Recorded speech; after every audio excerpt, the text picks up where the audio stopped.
És la festa de la Sant Jordi alternativa, doncs evidentment es devia de participar.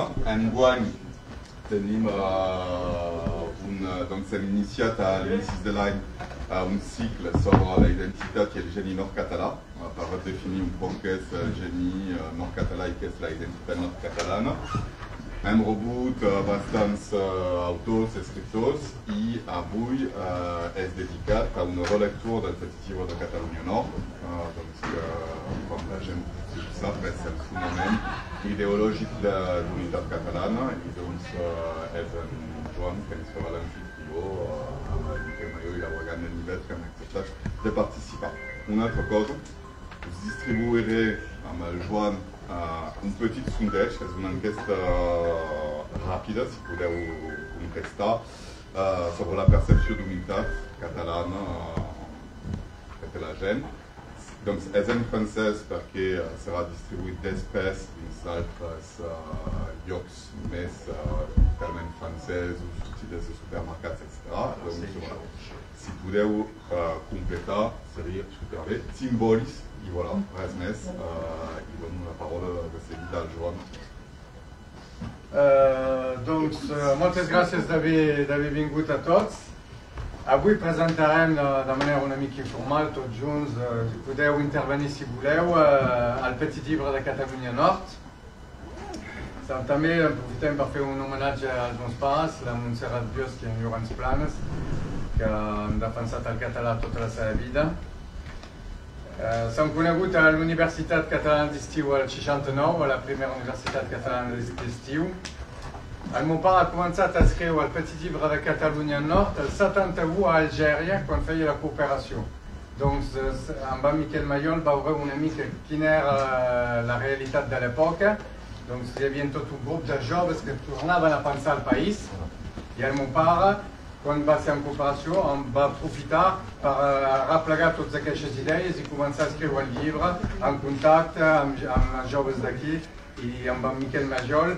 Jo tinc lletres a casa on explica la meva mare, he escrit amb Miquel Maiol, he dit això, he dit allò, anem a fer un llibre. I doncs s'ha quedat un any i mig allà a fer el servei militar. Al 74 han imprès el primer exemplar del Petit Llibre de Catalunya Nord, que s'ha distribuït. I quan eren a Aurillac, després el meu pare, que és enginyer agronòmic, s'ha anat a treballar, s'ha casat amb la mare i s'ha anat a treballar a Aurillac com a professor d'agricultura. Al 77 s'han anat a París i allà el meu pare i la mare han ampliat el llibre i han fet una segona edició, que és aquesta, que és la més coneguda del Petit Llibre de Catalunya Nord, que és ampliada amb més informació, amb més enquestes, amb més coses. Aquest llibre s'ha venut a milers d'exemplars i la majoria dels exemplars s'han venut a l'Universitat Catalana d'Estiu. Voilà, doncs començarà Miquel Maiol ens explicar una mica el context de l'època. Jo explicaré 2 o 3 temes del llibre. La gent que s'hi coneix, no sé que hi ha especialistes d'aquestes coses aquí podran intervenir i acabarem amb l'Oregan Nivet, que ens donarà una visió de futur o com veu ell avui en dia el que explica aquest llibre. Miquel, vols començar? Sí, ho faré dret perquè és el costum que tenim els advocats de parlar aixecat. I si quedés assentat m'aniria pas bé. Jo crec que podem parlar, ja que voleu que presenti el context del petit llibre, de la generació de 68. La generació de 68, de maig 68. Hi ha així a la història moments que poden definir una generació. I crec que aquest moment tan important, que és una veritable crisi de civilització, és el nucli que va engegar tot un moviment important de catalanisme aquí. El Llorenç Planes és un dels vells, perquè és nascut, si no m'engany, el 45. És això. I jo soc encara més vell, soc del 41, és a dir que el 68 ell tenia 24 o 25 anys i jo en tenia 29. sem els veïns. Però hi havia un nucli de jove que s'havia plegat al grup cultural de joventut catalana. Llavors el grup cultural de joventut catalana s'havia creat, suposi, és el 67, contràriament al que diu la FALS, posa, així com es fet la FALS, posa 68, UC, Universitat Catalana d'Estiu, grup cultural. En realitat, el grup cultural se va crear al 67. En 67, hi havia al Liceu Aragó, gràcies a la llei de Xona, un petit curs de català facultatiu que aplegava els alumnes, uns quants alumnes. I em sembla, això no en soc pas segur, que el Llorenç feia part d'aquest nucli de joves Sí, feia opció català. que seguien el curs de català.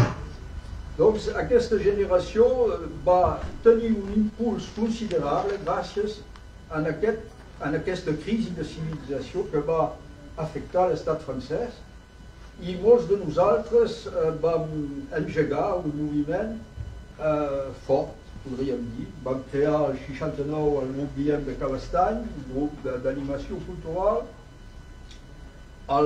Vam crear el Front de Joventut Catalana.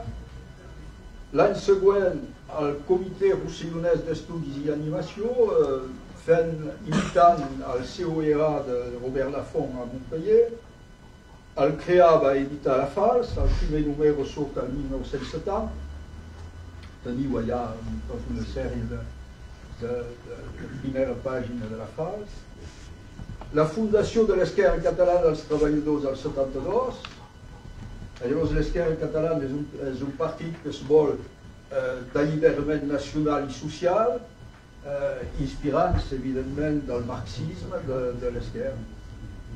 Al 73 presentem els primers candidats a les eleccions legislatives. D'un banc l'Esquerra Catalana dels Treballadors i de l'altre a l'Acció Regionalista Catalana. Per dir-vos a quin punt improvisàvem a nivell polític, la primera reunió, jo me presenti amb el baron al sector Perpinyà-Prada, la primera reunió pública que fem, la fem a Toulouse. La Blanette era al batlle de Toulouse. Quan arribem, me diu, mais on te presentes tu? Je dic, mais la circonscripció Perpinyà-Prada. Em diu, mais aquí estem a la circonscripció Perpinyà-Céret. És a dir, que la primera reunió pública que fem en nom de l'ECT ens presentem a la circonscripció del Gilbert Grau de l'Acció Regionalista Catalana. Per dir-vos a quin punt, vull dir, érem preparats per fer política. Anàvem així sense massa preparació de res. Anàvem amb una empenta terrible, però improvisant. Llavors vaig telefonar al Gilbert Grau i dic, escolta, Gilbert, vet aquí el que passa. Fem una reunió a Toulouse i el batlle em va dir que és pas la nostra circonscripció. Si ets d'acord, faré la reunió per tu. I doncs vaig cridar a Toulouse a votar pel Gilbert Grau, que es presentava per l'Acció Regionalista Catalana. I bé, aquest moviment amb aquesta empenta considerable continua. Al 74 hi ha la llibreria catalana L'As de Bastos que creem a tocant del Centre Cultural Català i a Sant Mateu. Durarà 2 anys perquè teníem pas els mitjans d'assegurar això. Al 75 s'hi segueix la Carta de Brest. La Carta de Brest, sem pas fundadors, la Carta de Brest és una mena d'entesa entre partits independentistes o autonomistes d'Europa. Hi havia els bascos, hi havia irlandesos, hi havia l'Unió Democràtica Bretona, és per això que és la Carta de Brest, i se va crear al 74 i nosaltres hi vam adherir al 75. En 76, je crois que això sí que ha estat important pel país, la creació de la Bressol, que aviat celebrarà els seus 50 anys.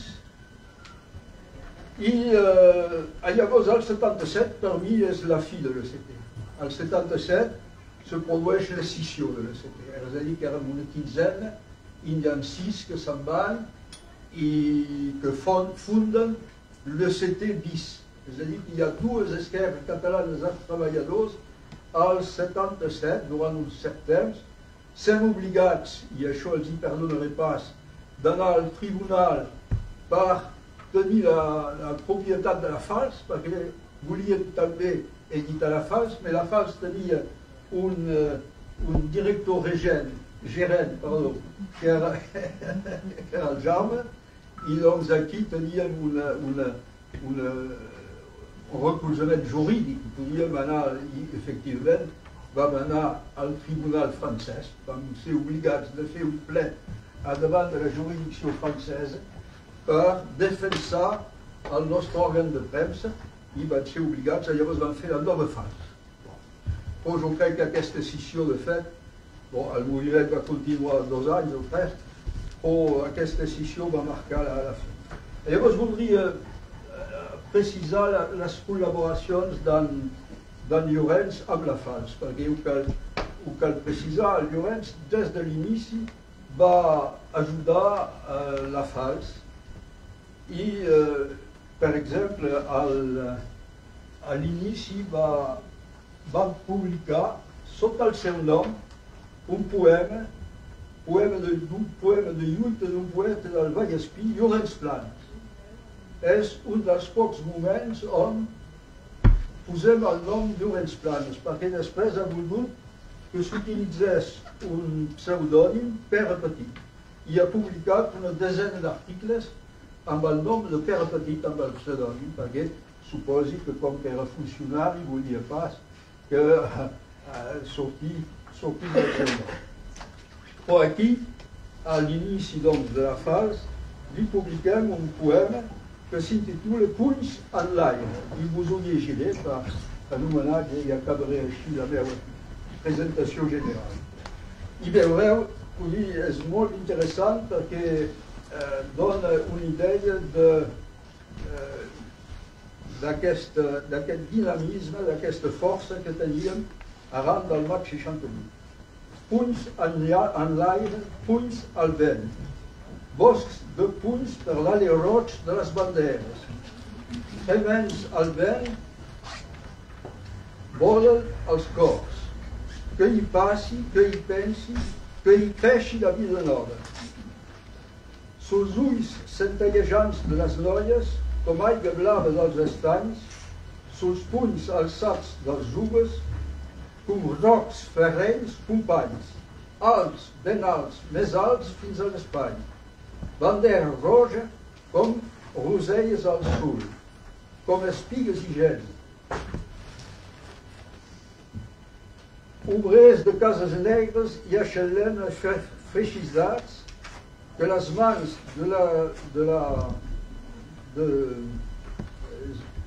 les mans de puny tosca pintades de suor alcin la frisant bandera internacional proletaris.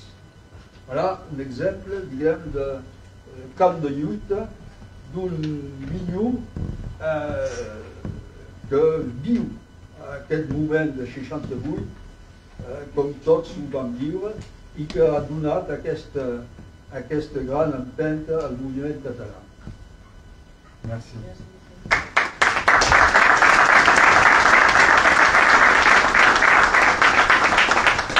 Donc, el meu pare ha escrit aquest llibre en aquella època i està influenciat per l'ideologia de l'època. El meu pare deia sovint estàs sempre banyes dins una ideologia. I quan llegeix aquest llibre avui pot pensar que està una mica comunista, està en aquesta ideologia, l'hauria escrit 20 anys més tard, hauria estat una mica diferent. Les idees principals sempre haurien quedat les mateixes, però la visió parla molt de proletari, de burgesos, del vocabulari que s'utilitzaven els joves en aquell moment. Jo simplement perquè parlar del llibre de manera molt detallada seria molt llarg. Parlaré dels 3 temes del llibre i diré només una evocació de cada tema. Ell parla de la situació colonial, parla d'una població alienada i també acaba d'explicar el nom, per què s'escolleix aquest nom Catalunya Nord.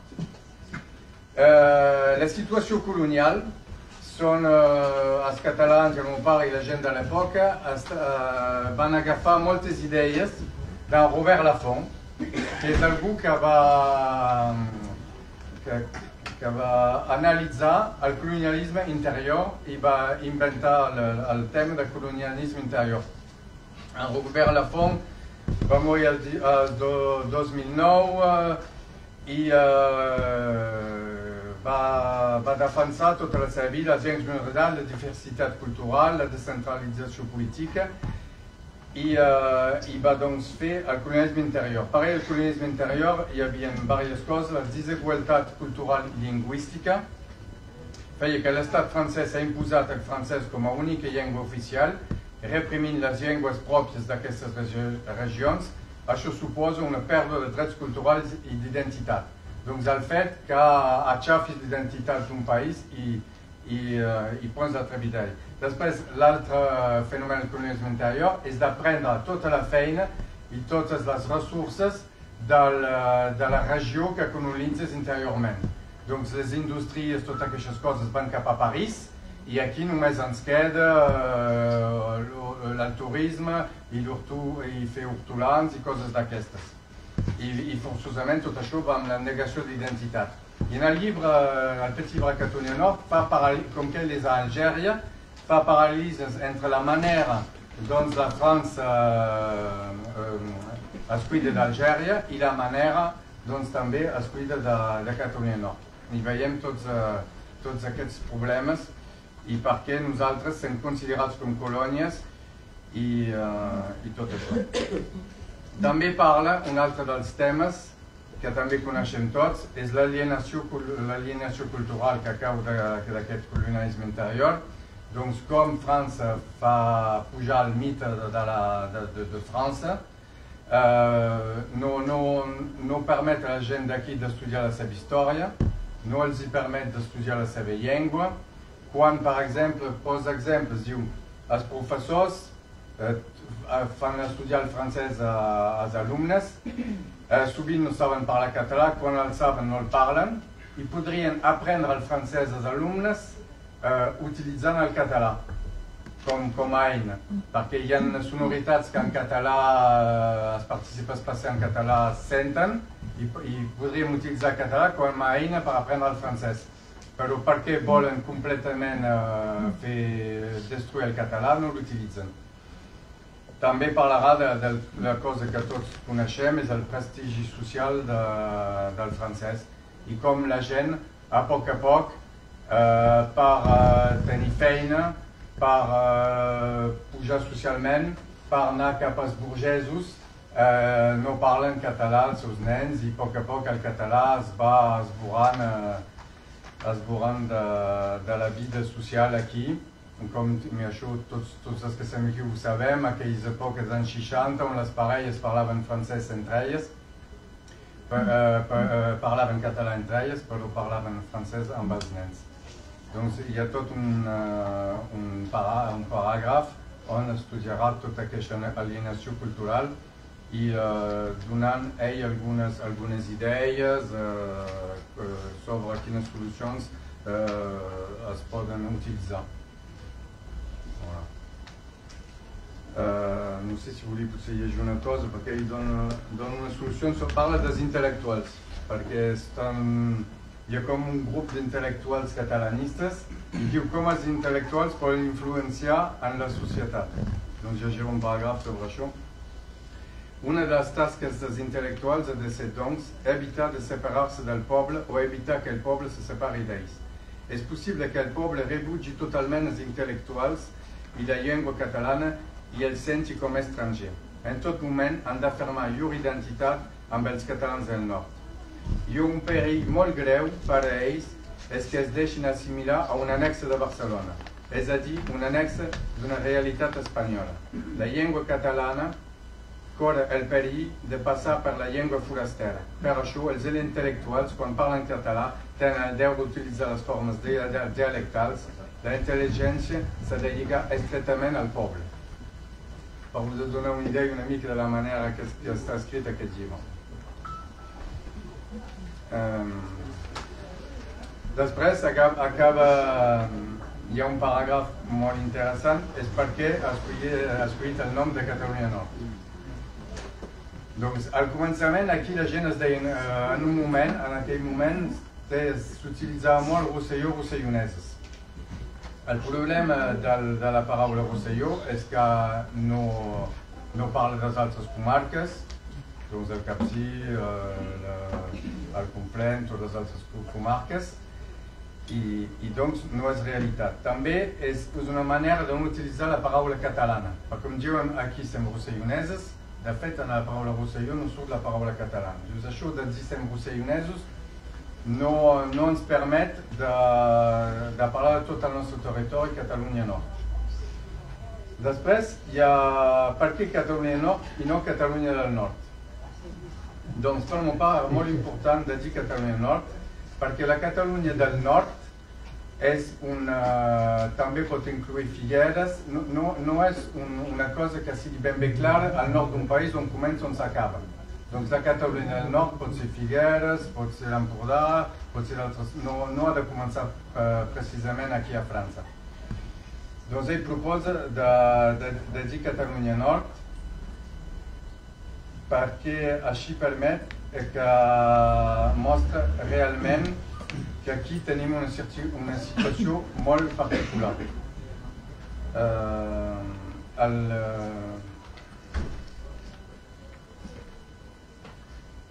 I doncs, per tenir les idees clares, voilà, bon, l'idea és aquesta, perquè la frase no la tinc molt clara. Però, l'idea doncs és que tenir una cosa així clara com Catalunya Nord va millor que Catalunya del Nord. Voilà l'idea del text en general. Doncs acabaré amb això i ara, si algú vol dir alguna cosa, que algú que coneix el llibre, que vol dir alguna cosa,